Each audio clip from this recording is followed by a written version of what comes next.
تم جو ہے وہ نہیں مانتے نا قبروں کو، اور تم قبروں پہ نہیں جاتے، اور تم جو ہے حاضری نہیں دیتے۔ میں نے کہا نہیں، ایسی بات نہیں، ہم بزرگوں کی بڑی عزت کرتے ہیں، لیکن ظاہر ہے ان سے مانگنا شرک ہے۔ انہوں نے کہا نہیں، میں تمہیں بتاتا ہوں۔ ہمارے محلے میں ایک لڑکا تھا، اس کو جو ہے نا وہ مرگی کے دورے پڑتے تھے، اسکیزوفرینک تھا۔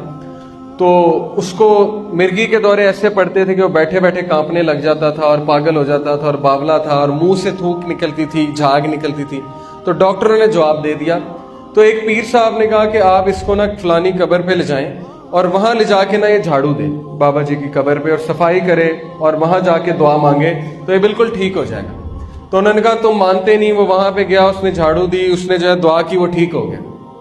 تو میں نے کہا اس کا کیا مطلب ہے؟ کہتے اس کا مطلب ہے کہ قبروں پہ جانا چاہیے اور وہاں پہ جا کے دعا بھی کرنی چاہیے۔ میں نے کہا نہیں، اس کا مطلب صرف یہ ہے کہ اس بچے پہ جن تھا، شیطان تھا۔ جب اس نے دیکھا کہ ان کا ایمان پختہ ہو رہا ہے یہاں پہ آنے سے، تو وہ نکل گیا اور آپ کا ایمان پختہ ہو گیا۔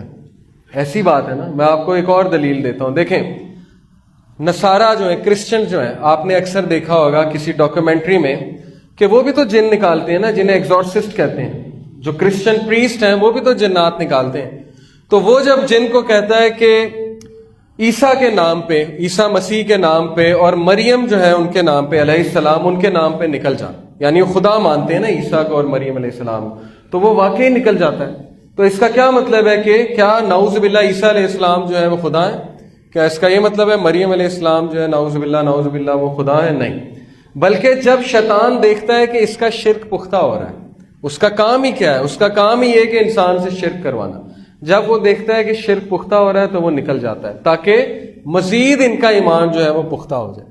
تو اتنے خطرناک حد تک یہ جاتے ہیں، اور اس طرح سے لوگوں کے عقائد خراب کرتے ہیں کہ آپ سوچ بھی نہیں سکتے۔